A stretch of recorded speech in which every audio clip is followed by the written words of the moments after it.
In the section on realism, regionalism, and naturalism, I want you to look at the difference between realism and idealism. With its emphasis on representing things as they actually are, realism may be understood as a reaction against idealism, the representation of things as they should be. And then it goes straight into Romanticism. And Romanticism, both in the common sense of that term and the narrower sense, emphasizing emotion, imagination, intuition, and the primacy of the individual. So we're not talking about love romance, we're talking about a particular type of writing in art, usually with a capital R. In America, that almost always means the transcendentalist. So we have Emerson and Fuller and Thoreau. And your introduction says they weren't very effective in facing the carnage of the Civil War. So you had the romanticism of the transcendentalist idea versus how to deal with all the death on the battlefield. I would probably quibble with that claim, but I wanted to point it out to you. What begins to happen is we have what's called a second scientific revolution, and once more we are more concerned with objectivity, with a lack of sentimentalism, with pragmatism, than with these great notions of individualism and emotions, our relationship to nature, those sorts of things. You can see objectivity and rationalism rise and rise and rise in the academy until, it makes my job so much easier when biology catches up with notions of race and gender and class, and I can tell you the biologists have proven it, and you can go, okay. Whereas for 10 years before that, I had to talk about concepts of cultural construction. So we still really value science over other types of thinking and other types of proof, like intuition. Realism is supposed to be something that is revelatory of the way people really live and the way things really are, and it's harsher, it's got an edge to it that's very gritty. And we may want to look away from the hardships that realism portrays. There's not a lot of love, and there aren't a lot of sparrows, and there's not a lot of sunshine, supposedly. We begin to chart this difference between Europe and America, where Europeans believe that they have this long depth of history, and Americans do not.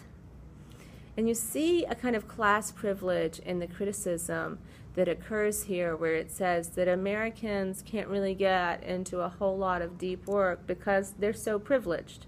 They have plenty.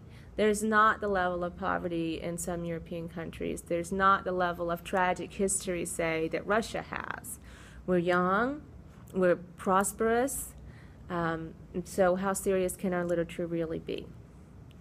One might think that to me it feels like it's a very limited perspective of what it means to be American if one says that an American is too privileged to be able to produce really good literature.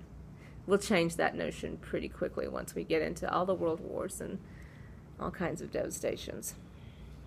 But I also want to always argue that just because something is dark and dreary and picks up the things that are difficult in the world does not mean it's more significant or more profound or more important than something that talks about happiness. This is my big stick, and I want you to pay attention to that falsehood as well, because your introduction falls for it. And a lot of the writers that we're looking at are going to fall for it. In other words, there is a claim that is made that America has no shadow, no antiquity, no mystery, no picturesque and gloomy wrong, nor anything but a commonplace prosperity in broad and simple daylight, Hawthorne actually wrote. So Twain offers a more complex and darker version of that past than the adventures of Huckleberry Finn. He seems to be very aware of the shadow that we are all very aware of, which has to do with enslavement. And we seem to have a huge shadow. It's difficult for me to understand this perspective because I always work with multiculturalism, and I've spent the last 2 years teaching the African American lit classes. So to say that we don't have a shadow in our country is a privileged nonsense to me. But anyway, that's what your introduction says. We begin to get into social criticism and satire. And then women start to have their voices with, like, Kate Chopin's The Awakening. And then also we respond to social Darwinism in a school of writers known as naturalist. And this is highly influenced by a French writer named Émile Zola, in which men and humanity is figured as just another kind of beast. And we are worked upon by natural forces that are often hostile. And we'll see this in Stephen Crane's The Open Boat, which is one of my favorite short stories. This deterministic notion that we are only what nature throws at us. And we don't have a free will that rides above it. There is no God who's going to help us out of it. It's just nature, like Darwin, like the Galapagos, like the turtles. And so we look at economics through this naturalistic lens. Who has enough money to put a shelter over their head? Who doesn't? Right? So that begins to be a big concern in this period for realists.